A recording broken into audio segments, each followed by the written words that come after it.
जय हिंद दोस्तों, एक बार फिर आपके अपने ही यूट्यूब चैनल रिसर्च एजुकेशन में आपका स्वागत है। आज हम लोग शिक्षक भर्ती के ऊपर कुछ खास टॉपिक लिए हैं, जो कि टॉपिक्स आपके सामने पड़ा हुआ है और इस टॉपिक्स पर हम लोग चर्चा करेंगे। पहला टॉपिक से शिक्षक भर्ती परीक्षा से रिलेटेड है कि एसटीईटी का रिजल्ट आपको भी पता है कि कल लगभग 2:30 बजे जारी कर दिया गया है।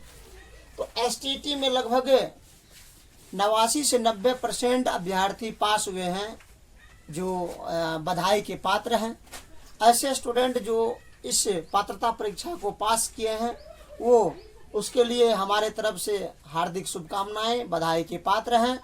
क्योंकि जो आपको ये भर्ती परीक्षा चल रहा है, इस भर्ती परीक्षा में डीएलएड हो या बीएड, दोनों साथी कंधे से कंधे जोड़ करके इस बहाली को निकलवाने में बहुत बड़ा सहयोग किया।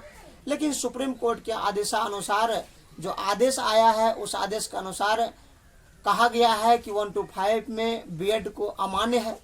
फिर भी अभी केस सुनवाई नहीं हुई है, उस पर भी चर्चा आगे करते हैं। और एक केस था जो राजस्थान के द्वारा किया गया था, देवेश शर्मा के द्वारा।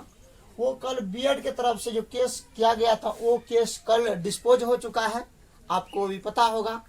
जो डायरी नंबर आप देख सकते हैं 36 और 21/2023, ये केस किया गया था देवेश शर्मा के द्वारा बीएड के तरफ से, वो राजस्थान।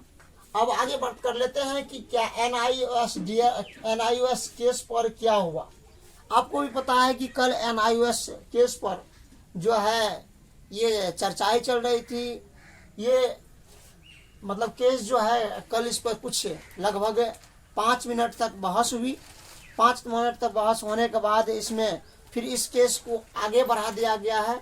शायद ऐसा प्रतीत हो रहा है कई गुप्त सूचना के माध्यम से कि वो दशहरा के लगभग आपको डेट जारी होगा, तो उसका आगे की बात है। लेकिन इस केस में गतिमान भर्ती में शामिल नहीं करने के लिए किया गया था, और जो आपको पता है उत्तराखंड के द्वारा ये केस किया गया था। तो आपको आगे देखते हैं।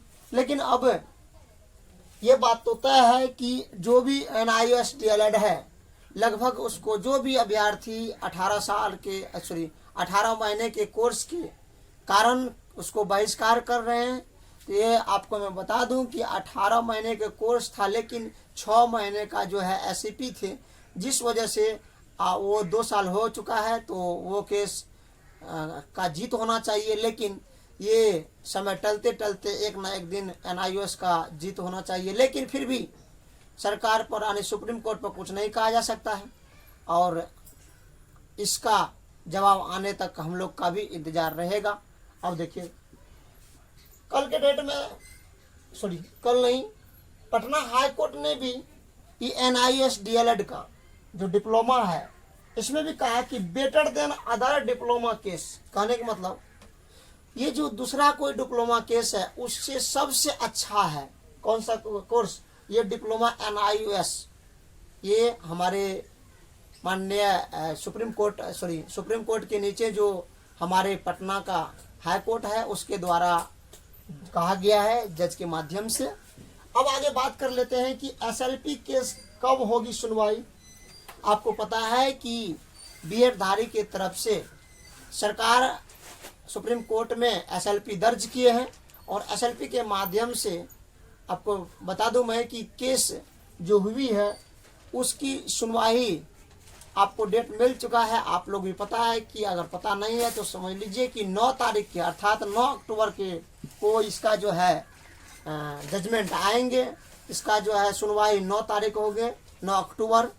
तो इसमें जो है आपको इस केस में आपको जो इसका जो पिटिशनर बनाया है, वो पिटिशनर शिक्षा विभाग को बनाया गया है और प्राइमरी डायरेक्टर को बनाया गया है, खास करके पिटिशनर बीपीएससी को बनाया गया है। अब आगे बात कर लेते हैं कि और छत्तीसगढ़ मामलों की दलील की गई है। इस केस में छत्तीसगढ़ का जो मामला है उसका दलील किया गया है, और जिक्र किया गया है कि छत्तीसगढ़ में जिस प्रकार से बीएड धारी को 1 to 5 में नियुक्ति पत्र दिया गया है, उस तरह से बिहार में भी 1 to 5 में केवल इस बार 1 to 5 में B.Ed ब्लॉक को ले लीजिए, इसके बाद आप नहीं लीजिएगा। लेकिन मैं बता दूं कि ये सुप्रीम कोर्ट का बात कुछ अलग था, क्योंकि वहाँ के जो छत्तीसगढ़ का जो मामला था कुछ अलग था। छत्तीसगढ़ में जो सुप्रीम कोर्ट के वकील है, उस वकील का कहना है कि मुझे बोलने का मौका ही नहीं दिया गया, अर्थात दोनों तरफ से बोले लेकिन उस पर कोई हम लोग के बात को सुना नहीं, तो वो छोड़ दिया हाई कोर्ट के पर। और हाई कोर्ट क्या करता है कि वो हाई कोर्ट किसी तरह से वो जो है 1 to 5 में इस B.Ed वाले अभ्यर्थी को बहाली में शामिल कर दिए थे। तो चलिए कोई बात नहीं है, अगर 1 to 5 को शामिल किए हैं, B.Ed धारी को 1 to 5 में शामिल किए हैं, तो आगे सरकार पर देखा जाए कि किस प्रकार से होती है आगे। कि मैं बता दूं कि बहाली में 75% सीट भरने का 75% सीट भरने का एवं 5% रिलैक्सेशन देने का बात कहा गया है। एक ट्वीट घूर रहा है अतुल प्रसाद का, वो कहा गया उस ट्वीट में कि अगर बहाली में 75% सीट को है, इस ट्वीट के माध्यम से बताया गया है कि हम जितनी भी सीट है उसका कम से कम हम 75% भरेंगे। इसके लिए धन्यवाद अतुल सर को। और जो भी सीट के अंदर 75% सीट के अंदर अगर वो पास आउट अभ्यर्थी नहीं मिलते हैं, तो हमने जो पास आउट का परसेंटेज दिया है, जिस कैटेगरी के लिए जितना मार्क दिए हैं, अगर उसमें अभ्यर्थी नहीं मिलता है तो हम 5% उसको नीचा करेंगे और उसके बाद नीचे के अभ्यर्थी को भी इस बहाली में शामिल होगा। खास करके मैं बता दूं कि ये महिला के लिए सुनहरा अवसर है, क्योंकि महिला का 50% सीट आरक्षण है, तो खास करके महिला के लिए बहुत अच्छा इसमें अवसर है, क्योंकि पुरुष अभ्यर्थी बहुत सारे हैं कि लगभग लग रहा है कि सीट से कई गुना पास होंगे। अब एक बात सबसे बहुत अच्छा बात है, आप लोग भी कृपया इस बात पर पूरी ध्यान दीजिएगा। तो ये एक बात कही गई कि फेस वैल्यू मिलाने की बात भी किया जा रहा है।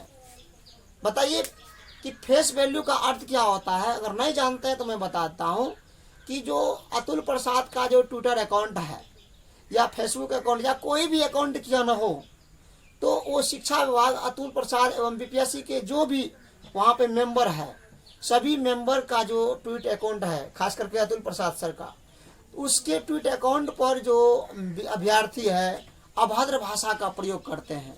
तो अभद्र भाषा का प्रयोग करते हैं तो उस सारे ट्वीट को माननीय अतुल प्रसाद देखते हैं, और उस ट्वीट को देखने के बाद उस अभ्यर्थी को फेस वैल्यू मिलाया जाएगा कि सच में ये अभ्यर्थी अभद्र भाषा का प्रयोग किए हैं कि क्या किए हैं।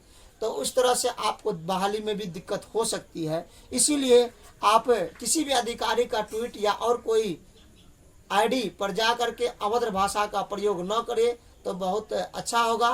तो आप लोग भी इस तरह से आप वीडियो के माध्यम से समझ में आया, और हम लोग अब 9 अक्टूबर का इंतजार है जब हम लोग का इससे बहाली का रास्ता खुलेंगे। लेकिन 9 अक्टूबर के बाद आपको पता है कि 10 से लेकर के 16 अक्टूबर के बीच बीपीएससी के द्वारा जो एग्ज़ाम लिया गया है टीचर भर्ती परीक्षा का, उसका रिजल्ट भी जारी कर देंगे। और जारी करने के बाद तुरंत बाद जैसे ही जारी करेंगे उसके बाद इसका बहाली पूरी होगी। जैसे बहाली होगी तुरंत उसका बीपीएससी के द्वारा जो रिक्ति मंगाई जा रही है, बीपीएससी यानी बिहार शिक्षक भर्ती परीक्षा 2 यानी फिर 6 से लेकर के 12 तक लगभग 70,000 सीटों पर भर्ती आएगी। तो वैसे स्टूडेंट के लिए सुनहरा मौका है जो अब की बार एसटीईटी रिजल्ट पास किए हैं। तो अब एसटीईटी रिजल्ट जो पास किए हैं तो अब आप लोग, अगर आपको इसमें चुकना नहीं है तो एसटीईटी का तैयारी के बाद अब तुरंत आप बीपीएससी का तैयारी में भिड़ जाए, जो कि बहाली बहुत काफ़ी है, 70,000 है। और 70,000 बहाली में आप कम से कम एक सीट को जरूर सुनिश्चित करें। तो अभी से तैयारी में लग जाइए, ठान करके बांध करके, इसके बाद ही आपको सफलता मिलेगी, नहीं तो आपको सफलता मिलने वाली नहीं है। और समय भी बहुत कम दिया जाएगा।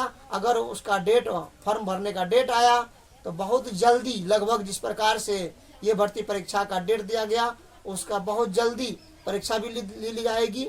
फिर आपको समय नहीं मिलेगा तो पछताना पड़ेगा। धन्यवाद। इस वीडियो में इतना ही। जय हिंद।